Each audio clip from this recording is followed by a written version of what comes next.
Bueno, primero gracias a la Ceci por el espacio que me dan siempre, generoso. La presentación esta es... ya me odiaban, Laura decía que me odiaban porque llego siempre tarde y demás, ahora me van a odiar, porque la presentación es pesada, porque es de números, y aparte porque no voy a dar buenas noticias, voy a contar un poco dónde estamos parados. Pero bueno, un poco este es ahí está, a ver si tengo el machete acá en vivo.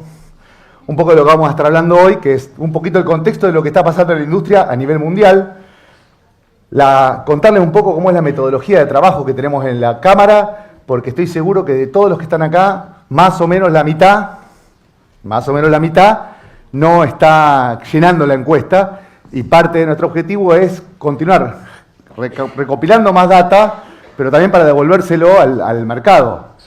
Parte del propósito del observatorio que dirijo es generar información de valor para todos los stakeholders de la industria. Eso incluye los polos, las cámaras, los clústeres, pero sobre todo los empresarios, para que los empresarios podamos hacer mejores negocios basados en datos y evidencia. Entonces, bueno, un poquito qué es lo que está pasando en la industria en este momento. Este es si ven las noticias, que están en todos lados, esto es un poco la evolución de los despidos traqueados desde el COVID en Estados Unidos, en el mercado de Estados Unidos. Fíjense que hubo un pico, en el color azul están las compañías que están haciendo la IOS, y en el color otro, que yo no sé cuál es el nombre, son los empleados que van layofeando, que es un eufemismo para decir despido sin causa en Estados Unidos. Y esto no traquea la mayoría de las empresas de servicio como dato. O sea, cuando Accenture o TCS o cualquiera de las compañías globales de servicio aumenta o achica la cantidad de personal, no está traqueado en esta información. Acá son prácticamente son startups y compañías que producen software. El número tuvo un pico después del COVID, como sabemos todos, por esta parte de acá, en el 2022, pero fíjense que en el 2023 también sumó una cantidad importante, y este año, en lo que va en el primer trimestre, hay ya 72.800 personas que perdieron su empleo y 150 empresas que lo informaron. También algo que cambió en la narrativa del trabajo es que antes era una cosa vergonzante decir que despedías gente. Y hoy las compañías lo anuncian. ¿Por qué? Porque la bolsa espera una corrección en la rentabilidad de las empresas. Entonces ya es más común, esta información está generada con la información que sale en la prensa, con los boletines de prensa, algo que antes, 10 años atrás, no pasaba. María Laura me mira con los ojos así, diciendo, ¿qué vas a contar? Bueno, en el primer trimestre de este año ya llevamos prácticamente la mitad del año pasado. Y para que tengamos una idea, 72.800 personas es más gente que todo lo que recortó el DOGE, el proyecto de Elon Musk, en el Estado, que eran 61.000 sobre 170.000 que se fueron del Estado en Estados Unidos. Entonces, muchos fanáticos de Game of Thrones. Parece que el invierno llegó, o está viniendo. De hecho, se nota por la temperatura en esta zona, pero así como hubo inviernos de inteligencia artificial, dice, está viniendo el invierno en el software. Yo creo, me anticipo al final, no, pero viene un momento de cambio. Y ahora les cuento un poquito por qué. Esto es un dato de iFred, que es cómo están cayendo las búsquedas, ¿sí? Los posteos de búsquedas. Esto quiere decir, también puede querer decir, que se está buscando de una manera distinta. Y fíjense que, si bien parece muy enorme con respecto al momento de los picos en la época del COVID, también está regresando a valores estándares que había en el 2020. Entonces, por eso tomé una serie un poco más larga, para que se vea decir, bueno, para que estamos volviendo a la normalidad de esta industria de 5 años atrás. Uno puede leer del mismo dato la información como quiera. ¿Y qué pasa en la Argentina? Bueno, el tracking de Argentina, que esto me lo pasó un colega de Ceci, que agradezco ahora, fíjense que más o menos la cantidad de búsquedas en los portales está más o menos estable. Y esto es el dato traqueado a mayo de 25, de ahora, ¿sí? O sea, todavía, lo cual no quiere decir que no puede hacer que ocurra, que haya un cambio de tendencia ahora, pero todavía el número de búsquedas en LinkedIn, en Indeed, Computrabajo, etcétera, anda alrededor de las 6.000 búsquedas mensuales. 6.000 puestos que no se están cubriendo. Por otro lado, ¿qué sí podemos ver cuando hacemos drill down en eso? Que la calidad de la búsqueda está cambiando. Se busca otro perfil y en el momento de la incorporación y de los ingresos se piden otros skills a la gente. Acá me están haciendo acordar de que no puse el temporizador para callarme en los 40 minutos, así que fueron 5 nomás. Claro, ahí lo puse. Y esto desde ayer. Ayer creo que salió la noticia esta, en La Nación, con la data de la gente de Manpower, de Experis, que dice, bueno, con la encuesta que ellos hacen sobre demanda, por primera vez en 4 años, la tendencia de búsquedas dio negativa. El balance de búsquedas es menor. Del total de los encuestados, un 27%, o sea, solo un 27% de las empresas que son clientas de esta compañía, vamos a entender también de dónde viene el dato, solo un 27% quiere aumentar la nómina. Es muy importante también esto, ¿no? De los que son clientes de esta compañía. Gracias por el dato. Porque puede ser también que estén cambiando la forma de contratar. De hecho, está cambiando la forma de contratar. Sabemos que las estructuras de búsqueda y selección de las empresas no son las mismas que había hace 4 años atrás y los métodos de búsqueda y los lugares donde se busca también han cambiado y están cambiando. ¿Y qué pasó con la industria local? Este dato es fresquísimo y único. Sáquenle foto porque no sé si sale después repetido. Rapiñado de los anales de los sótanos del gobierno. Fíjense lo que pasó con el empleo en la economía del conocimiento. Si miramos, de los casi 6.000 puestos que se crearon en el primer cuatrimestre de este año, enero-abril del 25, es el azul, bueno, podemos decir, che, bueno, es menos que lo del año pasado, sí, pero igual, en el primer cuatrimestre de este año se crearon el software, lo que estamos acá, creamos 1.500 puestos de trabajo.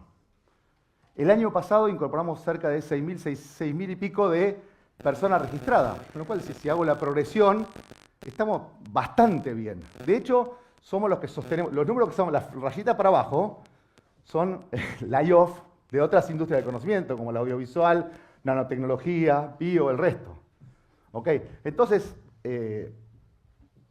cuando vemos la comparativa con el resto del sector, este sector sigue creando empleo registrado de calidad. De nuevo, el mismo dato, podemos hacer 2 lecturas que querramos. ¿Cómo hacemos nosotros entonces para obtener los datos en la cámara? Que lo que les mostré recién es información de terceros, que siempre vamos a ir incorporando cada vez más información de mercado, pero aparte el dato más relevante y único, y que yo le agradezco siempre a todos ustedes, los que completan la encuesta, porque es lo que nos permite tomar decisiones en tiempo. ¿Sí? No, a ver, muchas veces hay informes que el dato son de el año pasado, o el anteaño, o el semestre anterior, o en muchas compañías, como son los clientes los que la contestan, por ahí, empresas muy grandes de recursos humanos, de los proveedores nuestros, se toman a veces ventanas de 6 meses o 3 meses para contestar la encuesta. Nuestra encuesta se contesta en general en un periodo de cerca de 4 semanas. Y queremos acortarlo cada vez más, no lo podemos cortar más por ustedes que se demoran en contestarla. Pero queremos acortarlo y nosotros lo que tenemos que hacer es hacerla más fácil para que ustedes la puedan contestar más rápido. Aumentamos la frecuencia de hacer una encuesta anual, pasamos a 2 encuestas salariales y estamos en 4 encuestas en este momento. Y el año pasado, creo que fue el anteaño, una cosa que incorporamos fue ya no solamente pedir el dato actual, sino qué era lo proyectado. Entonces hoy tenemos pasado, presente y futuro del mercado de talento, por lo menos, contestado desde el lado de la mirada de las empresas, que son los que contratan y pagan sueldos. Y los números de sueldo que nosotros informamos son los números de sueldo que ustedes contestan. Lo que hicimos un cambio hace unos años, y también lo señalo porque es importante cuando lean, comparen los números de CECI por ahí con números que reciben de otros observatorios, en general, la metodología de muchos es promediar empresas o hacer mediana entre empresas. Y nosotros viendo el mercado, la otra fuente interesante que hay del mercado es lo que dicen las personas que quieren ganar o que ganan. Entonces ahí tenemos dos mercados en el mercado de empleo. Nosotros cambiamos nuestra encuesta, la metodología, para cada vez que ustedes contestan, si me dicen, este es el sueldo de un programador semi-senior, ¿y cuántos tenés? 10. Bueno, generamos 10 registros para ustedes. Es decir, transformamos el dato de empresa en respuestas, como fuera datos sintéticos, de personas. Y cuando nosotros hablamos de mediana salarial, moda, el número que querramos, lo estamos diciendo respecto del mercado de empleo, no del mercado de empresas. ¿Sí? De esa manera, porque cuando competimos por contratar a alguien, estamos compitiendo, sí, competimos con otras empresas, pero competimos en el mercado de talento. Entonces, una empresa que tiene 1000 personas no pesa lo mismo que le pague X que una empresa que tiene 5. De esta manera pesamos los datos. Aparte, bueno, siempre en la encuesta, por suerte, vienen participando y cada vez más activamente, a pesar de que cuadruplicamos la cantidad de muestras que levantamos de algo que es pesado, alrededor de 250 empresas. ¿Sí? En algún momento aspiramos y seguimos con la aspiración de que la contesten por lo menos 300 empresas, en la cual sabemos que de las empresas que son de más de 10 personas, tenemos una muy buena representatividad. Nos falta penetrar más en las empresas más chicas, sobre todo en las startups. Y aparte, el alcance federal. La contestan, un cuarto de las empresas que contestan esta encuesta son empresas del interior, que no son de AMBA. Con esto más o menos recogemos cerca de 25.000 datos salariales sobre 27 perfiles. También algo que siempre nos piden es, che, ¿no está el programador net para AS400 del 2021? No, porque si segmentamos mucho, el problema tenemos que tener poco dato y no es relevante. Y algo que para nosotros es religioso es la privacidad de la información. Hacemos recortes, por ejemplo, para los polos, como el polo de la Ciudad de Buenos Aires, porque tenemos volumen de empresas que contestan, pero el polo de, no voy a decir cuál, pero de la provincia de Sorongonamba, me contestan 2, no puedo dar ese dato porque mando en cana a uno con el competidor. Pero sepan, los del interior que están mirando, si ustedes participan más, encantados de la vida les hacemos recortes por región o por provincia. Esto es un poco cómo fue la evolución de las empresas y colaboradores en las últimas 3 encuestas. Fíjense que se mantiene bastante parejo los datos de la cantidad de participantes, inclusive subió en la última, y es curioso esto, porque aumentó en un momento en el cual no tenemos inflación, no estamos todos corriendo, pero evidentemente hay un valor que están encontrando los tomadores de decisión en los datos que entregamos en la encuesta. Lo que decía recién, ahí tenemos en este mapa es un poco de cómo la distribución federal, más o menos 12.000 pertenecen a la provincia de Buenos Aires y casi 20.000 en Cava, pero después tenés Córdoba más o menos unos 3.900, Santa Fe 1.900, hay muchas, prácticamente en todas las provincias tenemos colaboradores y esta es la distribución de empresa. Este dato, por ejemplo, que lo levantamos de CESI, el gobierno no lo puede sacar, porque no tiene el quit de la empresa, pero no pueden cruzarlo con el quit de la persona. Y esta proyección nosotros la venimos haciendo y manteniendo desde ya hace 15 años.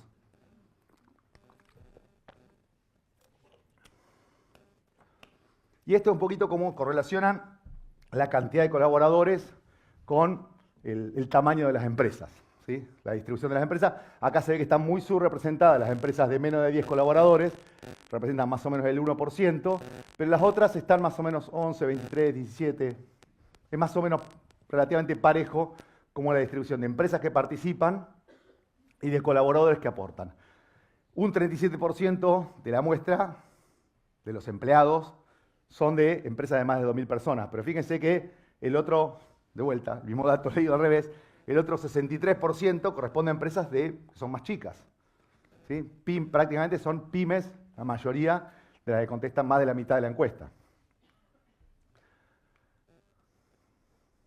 Bueno, esto ya igual ustedes están familiarizados con el tema de no estar hablando de promedios salariales, sino de trabajar con cuartiles, quintiles, deciles, y esa es la metodología que nosotros mantenemos en la Cámara. A sabiendas, se lo digo siempre a los presidentes que van pasando, cada vez que nosotros decimos un dato de salario, la mitad nos odia porque le parece que es muy bajo y la otra mitad nos odia y aborrece porque le parece que es muy caro y que lo va a fundir.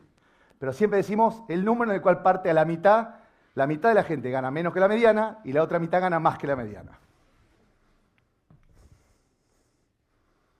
Me salteo esto, ya lo contamos. Y usted cuando recibe la encuesta tiene la segmentación dentro de su segmento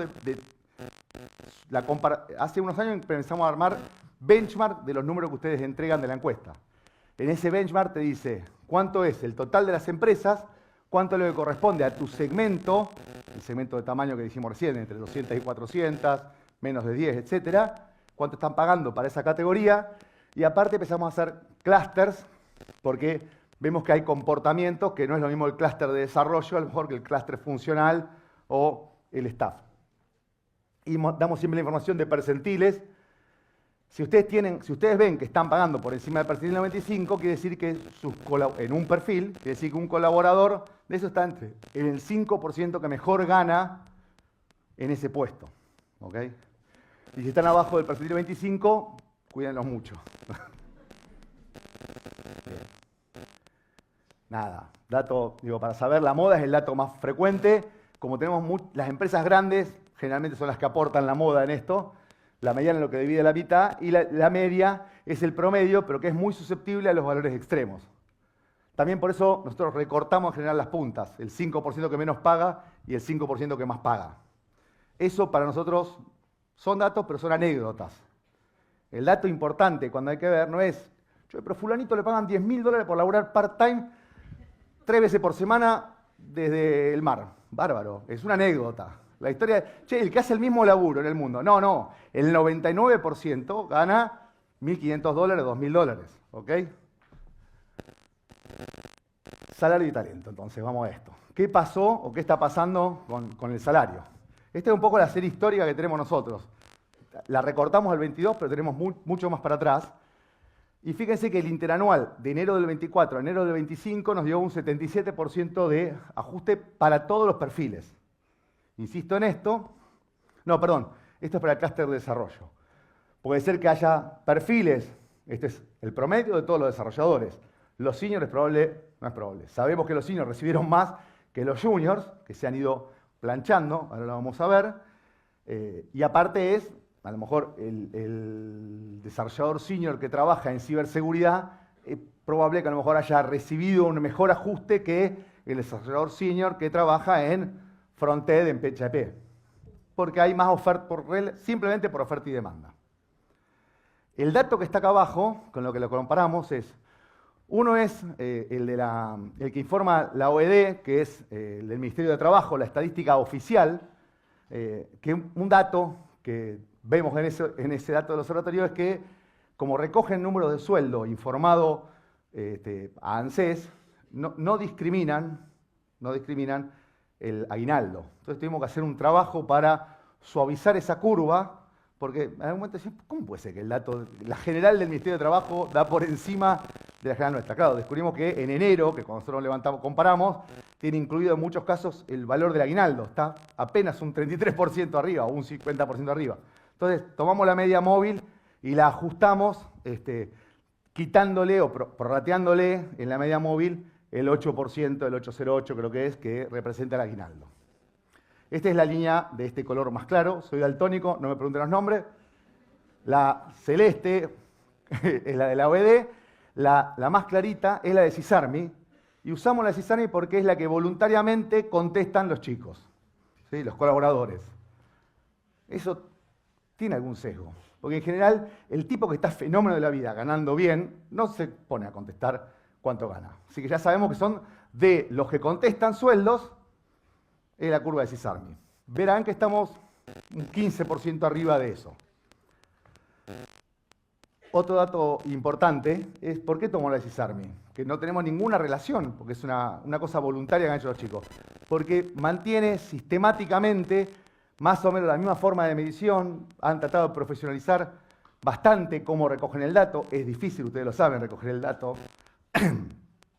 Está aparte desde la percepción del colaborador y para alguno el sueldo es lo que se mete en el bolsillo, para otro es el bruto, para otro es el neto. wherever, distinto si es en dólares, etcétera. Entonces ellos mismos han ido ajustando, pero metodológicamente es bastante, se nota el esfuerzo y más o menos levantan el dato de unos 6.000 colaboradores por encuesta. Entonces siempre me gusta compararnos contra esa. Y el proyectado, hoy estamos en el dato levantado por ustedes a abril, da 2.950.000 la mediana, y el proyectado para julio es, lleves este dato, va a dar más o menos un 6,4% de ajuste. Nosotros hicimos una encuesta en los primeros meses que la difundimos en abril, marzo la difundimos con el dato de cuánto pagaron salario en enero. ¿Por qué sale tan tarde? No, es que el dato de lo que pagaron en enero se los pedimos los primeros días de febrero, para que tengamos una idea del calendario. Ese dato nos lleva más o menos un mes procesarlo, porque hay que ajustar cosas, lo difundimos en marzo. Y en abril lanzamos la siguiente levantada de muestra. Lo otro que estamos haciendo es que en enero le preguntamos, che, ¿cuánto va a ajustar a abril? Y en abril le pedimos, ¿cuánto va a ajustar a julio? Entonces lo que nos contestaron ustedes en abril es más o menos este 6,4. Ahora, a fin de mes, vamos a difundir, tienen la oportunidad de participar, llenando la encuesta con el dato de lo que pagaron en julio. Las fechas están escogidas estratégicamente porque en general hemos observado que la mayoría de las empresas tiende a no dar aumentos antes de pagar el aguinaldo. Entonces pedimos en enero el sueldo que pagaron en enero, el sueldo de abril, el sueldo de julio y el sueldo de octubre. Bueno, esta es la diferencia. Se ve que hay una diferencia de compensación con respecto, o sea, como pesa mucho las empresas de más de 2.000 empleados, se ve que hay una diferencia en lo que estamos dando en la muestra con las de menos de 2.000. Para los cínicos de la sala, dicen, bueno, pero los de menos de 2.000 no están echando gente. Pero esto es más o menos el gap que tenemos hoy, segmentado por empresa. Cuando lo vemos por seniority, ahí está la comparativa de la de CISAR contra la de CISARMI. Van a ver ese más o menos 15% que hay de diferencia, 10 en alguno. Y ahí tenemos la variación que hubo entre el dato de enero y el dato de abril. Esto ya no es proyección, es lo que ustedes contestaron y es el aumento que hubo. Aproximadamente un 7% en los perfiles junior y semi-senior y un 9% en los seniors. Para los que contestaron la encuesta van a recibir el informe, así que no saquen tanta foto que lo van. Hoy a la tarde me juraron que lo mandan a todos. Y para los que no contestaron, algunos promedios van a salir también. Bueno, esta es la evolución de salarios comparado con el RIPTE, también el dato del Ministerio de Economía. Y acá está la evolución contra el dólar, ¿sí? Fíjese cómo, bueno, hay un incremento notable del salario en dólares, producto también, obviamente, del planchazo, y desde el punto de vista empresarial decir, bueno, mirá cómo están subiendo los costos en dólares. Contexto internacional. Entonces, ahora, este es más o menos el mapa de calor porque estaba de Estados Unidos, y digo, no me fui al Silicon Valley, que el costo de vida es muy alto. Hay una comparativa de esto que uno lo puede hacer, inclusive pesado por el costo de vida. Pero acá es solamente el bruto, pero digo, bueno, tomé Illinois no solo porque era barato, sino porque está en la Universidad de Urbana-Champaign, que es muy buena, y justamente es uno de los mejores salarios de ahí, que llegan a 180.000, lo pagan en la universidad. Pero fíjese que hoy uno puede contratar un desarrollador más o menos por $78.000 la mediana, anuales. ¿Es mucho? Bueno, el costo total de eso no tiene, el layoff es cero. Dicen, te dan la cajita de cartón te sale. ¿Y por qué levanto este dato? Porque es importante entender que el mercado, así como es global para vender, también es global para contratar. Nosotros y nuestros clientes. O sea, todavía no pasó, pero va a pasar que vamos a ir a un banco y decir, uy, pero me están ofreciendo de India o de Kazajistán programadores muy baratos. Si le ofrecen de Ucrania y Bielorrusia, hay otros riesgos, pero están muy baratos hoy. ¿Y qué pasa en España? Hablan igual que nosotros, 4 o 5 horas de diferencia. De vuelta, No agarré ni lo más barato, que va a ser en el sur, por acá. Agarré Bilbao, que es donde está el European Software Institute. Anda más o menos en 36.000 y lo pasé a dólares. Sí, está en dólares, 36.000, 37.000. No llega a 37.000 dólares anuales. Una cosa importante que yo quiero hacer el cambio metodológico. Dejar de pedir el salario mensual y pedir la compensación total anual, que nos va a hacer más comparables. ¿Por qué? Porque el aguinaldo es optativo allá. Muchos dividen por 12. Entonces vas a decir 36.000 dividido 12 son más o menos 3.000 dólares, no euros. El salario mínimo en España anda en 1.250 euros, una cosa así. Euros. Y esto estamos más o menos 3.000 dólares. ¿Pero son 3.000 dólares que llevan el empleado? No. De esto, si me fijo un poquito acá, un programador que gane más o menos 50.000 euros al año, de bolsillo le quedan más o menos 3.000. Porque tienen casi una quita del 25 al 40% de impuestos. Este es el dato que fue de un programador que es un influencer, contando cómo fue en cada trabajo, cuánto fue ganando y cuánto le quedaba. O sea, cuando hoy gana 80.000 euros al año, le quedan 4.500. Paga mucho impuesto. Creo que hay una idea del gobierno de empezar a reflejar ese dato mucho más claro para los colaboradores, de cuánto pagan. Y ya nadie cuestiona cuánto es la quita. Pero de vuelta, fíjense, vuelvo acá, que más o menos por 3.000 euros, 3.000 dólares, podés tener un programador formado en Bilbao o en la Universidad de Sevilla o en lugares que no sean las ciudades céntricas. Si vos, cualquier cosa que busquen en cualquier capital por el costo de vida es absurdo. Pero también está eso, este dato. Estoy avanzando en vez de retroceder. Buenísimo. Me apretás muchas veces la flecha para atrás, pero hasta donde estaba el mapa de Estados Unidos.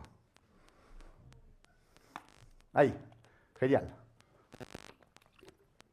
A ver si avanzo una. Gracias a la técnica. Bueno, este dato que creo que está... No me acuerdo dónde lo saqué, pero lo robé de un sitio importante. Manfred. De Manfred. Ellos consiguieron el dato de cuánto pagan y cómo son. Les recomiendo a todos para chusmearlo. Esto lo vamos a hacer público. Porque están las escalas por plan de carrera. Y empezaron a poner... Hay varias empresas que ponen su plan de carrera público. Y esto también es una tendencia que se viene en la Unión Europea, que es la obligación de la transparencia de cómo se pagan los sueldos. Y todo llega. Y ya está regulado, creo que tienen 2 años, me parece, para adoptarlo. Ella siente que... ¿sí? Y es algo que va... O sea, cuánto gana un colaborador en función de los perfiles similares, va a estar obligado las empresas a comunicarlo. Los valores son similares a lo que estamos hablando acá. Y lo que sí, una cosa que se observa es que el gap que hay entre el mínimo y el máximo, cuando se trata de empleados en relación de dependencia, empleo formal, no es tan grande como el que tenemos nosotros acá en la Argentina. De eso vamos a tratar de hacer un estudio este año. Justamente, hablando de esto, brecha y dispersión. Acá tenemos del clúster de desarrollo cómo se reparte de todo, independientemente del perfil que sea, cómo es la dispersión. ¿Y por qué empezamos a hacer este trabajo hace un par de años atrás?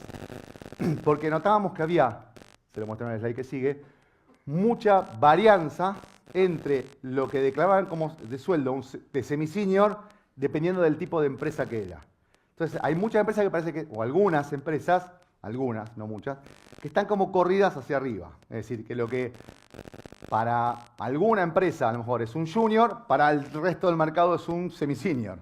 Lo que para alguna es un semi-senior, para todo el resto es un senior. Cuando lo mirás por experiencia, pero sobre todo cuando lo mirás por el tipo de habilidades que se le están pidiendo. Pero ese es el mercado que tenemos. Y el mercado hoy es tanto el peso de las compañías grandes que efectivamente se está corriendo hacia esa segmentación. ¿Cuál es el resultado más inmediato que vemos? Bueno, es cada vez más difícil para los juniors conseguir el primer empleo. O incluso está replagado Reddit, Twitter, etcétera, de chicos diciendo, perdí el trabajo y no puedo conseguir el siguiente. Pero se trata de cuando tiene estabilidad. ¿Por qué? Porque le piden mucho más para ingresar en un empleo hoy, las compañías, de lo que pedían un año atrás, no mucho más. Este gráfico que le decimos lo vamos a volver a empezar a mandar porque muestra para cada clúster cuánto es el gap que hay y cómo es un poco la distribución de salario respecto de lo que vamos levantando, ¿sí?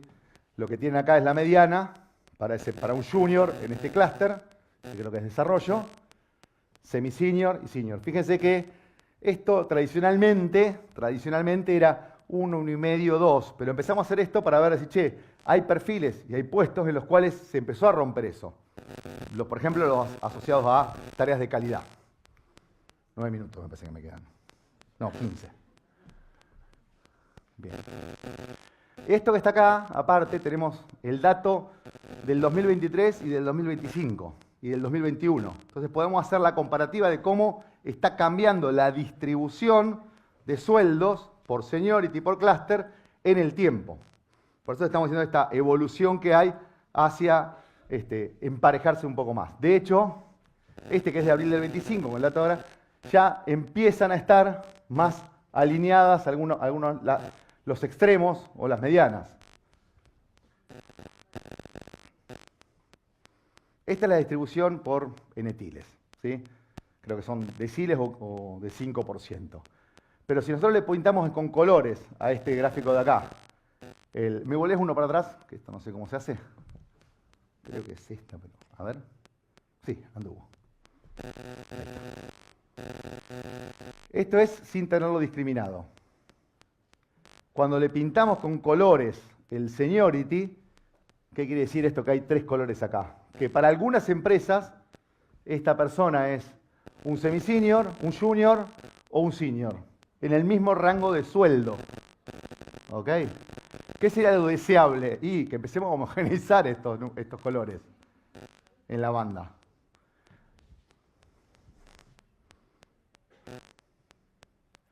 Y esto es como está dando esta dispersión. Fíjense que se emprolijó un poco con respecto a lo que era 2 años atrás, pero todavía tenemos acá, conviven senior, semi-senior y junior. ¿Ok? En el mismo justo en el orden del inverso. Senior, semi-senior y junior. En el mismo segmento de sueldos. Lo que están en los extremos, lo que pasa en Extremistán, no nos tiene que calentar nunca, chicos. Tenemos que ver lo que pasa acá, en el 80-90% del mercado de empleo siempre. Bueno, otros datos de bonos que nos cuesta un montón. Esto nos piden y tratamos de normalizarlo, pero nos cuesta un montón. Por eso vamos a tratar de cambiar la metodología a partir de la próxima, que es empezar a pedir el anual, fijo y variable. Y entonces podemos saber entre cuánto y cuánto va a ser la brecha. Ya prepárense porque cuando pidan la de julio, agosto, vamos a tratar de contestar ese dato, que es, con el sueldo de hoy, ¿cuánto sería la compensación total anual que le vas a pagar a un colaborador? Fijo y variable. Y entonces ahí meteremos todos los otros, los variables, no remunerativos, beneficios, porque es imposible emprolijar esta parte. Pero bueno, acá está la distribución. Fíjense que aún empresas más chicas, un 25% paga, da hasta 2 sueldos anuales de bono. O sea, una gran cantidad de empresas han empezado a incorporar la idea de bonos. Obviamente las más grandes es una práctica común, casi en el 70%, pero miren acá, en el segmento de entre 50 y 200, casi la mitad tiene algún esquema de bonos. Lo mismo con los adicionales. Bueno, y el dato de primer empleo. Este dato nosotros lo relevamos años A. Si no nos obliga, no sé si lo voy a seguir relevando, porque es para ponernos a llorar el dato actual, porque aparte es algo que ya sabemos, se genera, es cada vez más complicado. Así todo, las empresas contrataron el año pasado y dieron un montón de primer empleo, pero bueno, eso depende, lo sabemos todo, de la demanda que tengamos nosotros para poder colocar ese primer empleo. Y por otro lado, tema que se va a ver más adelante, lo primero y más fácil que sustituye la inteligencia artificial es el laburo del junior. Entonces es donde probablemente vamos a ver muy afectada la posibilidad de dar empleo a esos chicos. La distribución por género, me encanta el dato porque como tenemos historia, revisando, acá no apareció al final, pero revisando en los papeles antiguos, nos costó casi 10 años pasar del 15% de share de mujeres en tecnología a el 30%. Y en los últimos 5 años, o menos, sí, del 2020 al 2025 crecimos un 5%. Hoy el 35% del empleo que nos informan son mujeres. Y es un dato para celebrar. Espero que siga creciendo y siga aumentando. Y el dato este que es espectacular, mira, no había visto que era una sonrisa esto, hasta que lo vi ahora de lejos. Pero le digo la verdad. Es cómo evolucionó la tasa de deserción, rotación y despidos. El número, bueno, la sonrisa, ahora veo, es la de despido. No es para ponernos contentos. No lo había visto, recién ahora veo. Esto me lo hace Ezequiel, que está escondido ahí en el fondo. Pero los otros, que son los que vemos nosotros, que es rotación, siempre recuerden que rotación es una medida de cómo cambia el conocimiento dentro de la empresa. Entonces ahí se incluye, si vos estás contratando mucha gente, la rotación te aumenta. El número que muchas veces se malinforma, o se maldice, como rotación y que nos interesa todo es la deserción. Los niatos que se nos van sin que querramos que se vayan aparte. Bueno, la rotación bajó del 40% al 19,88, a menos de la mitad. Pero la deserción bajó a casi un tercio, bajó del 31% al 11,65%. Somos unos fenómenos del mundo mundial, puede ser, o quizás les cuesta más laburo conseguir empleo. ¿No? Yo no hago el análisis de causa-efecto, les digo el dato, pero la realidad, el dato duro es eso, de 31 a 11,65 de las empresas que contestaron la encuesta. Si su realidad no está reflejada acá, conteste la encuesta. En mi provincia no pasa, contesta la encuesta. Tengo un amigo que la gente se le fue toda, conteste la encuesta. Aparte es muy rápido, se le fue toda la gente, un empleado. La problemática, algo también, ahora vamos a algo positivo. Esta la preguntamos siempre, sobre todo a los CEOs. ¿Quién contesta la encuesta de acá? Levanten la mano.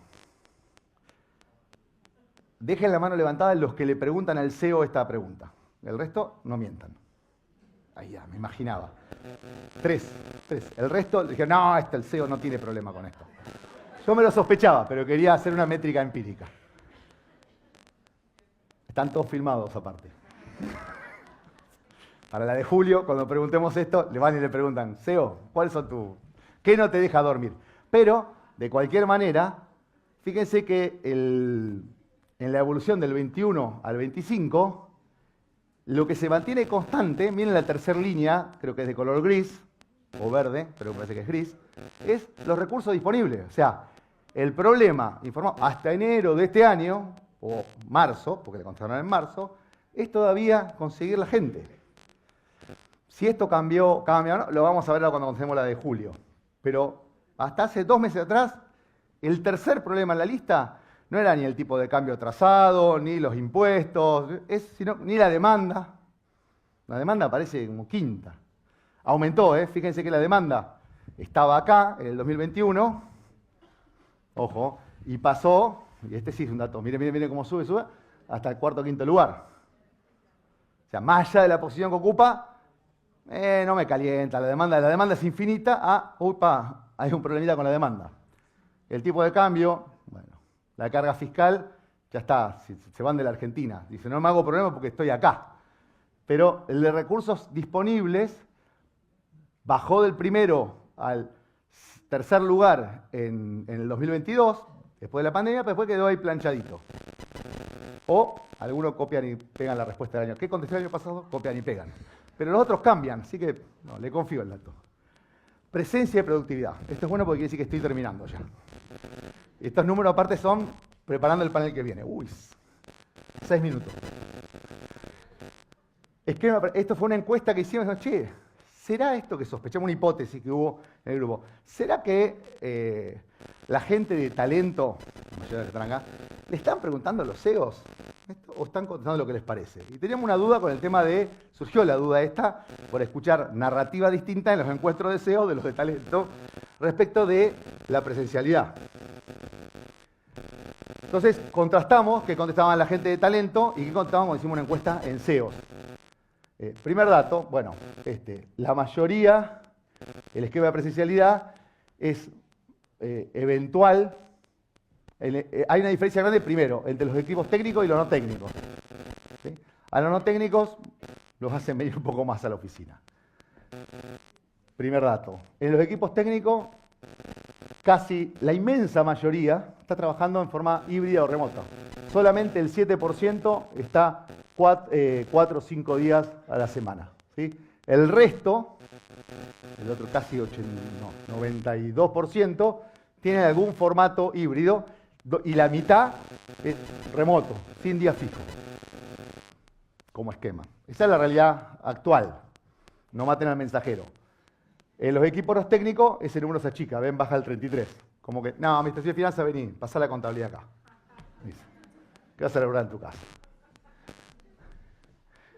Bueno, y esto es segmentado por tamaño de empresa, donde se ve, el insight de acá, para no mirar todos los números, es que se ve mucho más pesado esto en las empresas más grandes. Las empresas más grandes están diciendo, vuelvan a la oficina, que mira qué linda que la dejé. Me compré todo esto, como no me lo va a hacer vender. Entonces ponemos los CEOs, porque se escucha en todos los pasillos del mundo, no, esto del trabajo remoto, la gente no labura. Están en la casa jugando al Pac-Man, en calzoncillos, no pueden meterse en la videoconferencia. Entonces, bueno, a ver, ¿qué opinan? Entonces acá tenemos, en función del tamaño de empresa, algunos, bueno, los que tenemos, todo esto acá abajo son lo que dice, perdí productividad. Fíjense que sacando las de más de 1000 colaboradores, lo voy a redondear así, menos del 30%, y cuando me corro más para acá, casi menos del 25%, dicen que perdieron productividad. Esto preguntado a los CEOs. Y que se mantuvo casi la mitad. Y algunos dicen que ganaron productividad con el trabajo remoto. Algunos. Primera cosa que fue contraintuitiva de la respuesta. Esperábamos que no, esta gente no labura más. No pasó eso. Y después, ¿qué pasaba en función del perfil? Acá está el perfil de que contestó la encuesta. ¿Sí? Los socios, bueno, acá se ve un gap. Me mantuve la productividad, ese dato está más o menos parejo, pero cuando le preguntás a los colaboradores, solo el 6,5%, talento, dice que perdió productividad, y cuando le preguntás a los dueños, el 30% dice, no, la gente no labura más. ¿Y cómo medí la productividad? Le preguntamos a los dos. Una gran incógnita que se revelará en la próxima charla. No voy a meter ese bardo. Avanzo. Bueno, ¿qué cosas se hicieron para mejorar la presencialidad? Inclusive preguntamos si estaría dispuesto a pagar más o menos. Y efecto de la vuelta a la presencialidad, ahí sí, de los que pensaban que perdían, de los que volvieron, 65% siente que tuvo un efecto positivo, un 28% dice no tuve cambio y un 7% dice que es negativo. Lo peor que le pasó en la vida fue haber vuelto a la presencialidad. Bueno, y este es el dato lindo. Hoy a la tarde, si todo funciona bien, shit happens y puede fallar, pero deberían estar recibiendo los insights de la encuesta que contestaron con el benchmark de su empresa, de su respuesta, proyectado a julio. Algo muy importante, lo había puesto para la introducción, lo dejé para el final, que es, tenemos que tener cuidado con la narrativa que estamos acostumbrados a escuchar de talento, porque estamos mirando por ahí por el espejo retrovisor lo que pasó. Y tenemos que tratar de ver para dónde vamos. Por eso también en este informe, en vez de mostrar solamente la foto, yo traté de ir un poquito para atrás, al 21, al 23, mostrar un poco cómo es la tendencia y ver qué están contestando hacia adelante y qué vemos para adelante, porque las decisiones de hoy las tenemos que tomar en un contexto de incertidumbre y altísima volatilidad, pero pensando en lo que viene para adelante. Bueno, muchas gracias. Conteste la encuesta. Un minuto.